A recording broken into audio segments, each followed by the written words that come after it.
ঝিনাইদহে BNP দুই গ্রুপের মুখোমুখি হামলায় আহত ১০ জন।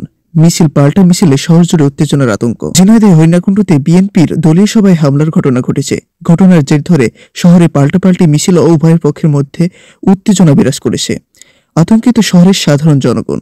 শুক্রবার দুপুরে হরিণাকুণ্ডু ঝিনাইদহে দুই আসনের একাধিকবার নির্বাচিত সাবেক সংসদ সদস্য মরহুম মশিউর রহমানের জ্যেষ্ঠ পুত্র ও কেন্দ্রীয় ড্যাব সদস্য ডক্টর ইব্রাহিম রহমান বাবুর একটি জনসভায় হামলার ঘটনা ঘটেছে। সমাবেশে হামলার ঘটনার কয়েকটি ভিডিও ফুটেজ ইতিমধ্যে সোশ্যাল মিডিয়াতে ভাইরাল হয়েছে। ভিডিওতে দেখা যায় সমাবেশের স্থলে হঠাৎ কিছু উত্তেজিত লোক চাইনিজ কুড়াল, দেশি তৈরি লাঠিসোঁটা নিয়ে সেখানকার চেয়ার টেবিল ভাঙচুর করেছে। সেই সময় সমাবেশকারীরা মাইকে বারবার ঘোষণা দিচ্ছিলেন, আপনারা এই ধরনের কাজ করবেন না, আমরা একই দল করি, আপনারা শান্ত হন, আমরা সবাই বিএনপি করি, আমাদের উপর হামলা করবেন না। সেই সময়ে হামলাকারীদের চাইনিজ কুড়াল ও বাঁশের লাঠি দিয়ে সমাবেশকারীদের উপর হামলা করতে ও বিভিন্ন হুমকি ধামকি দিতে দেখা যায়। হামলার ঘটনায় অন্তত ১০ জন আহত হয়েছে বলে জানান তারা।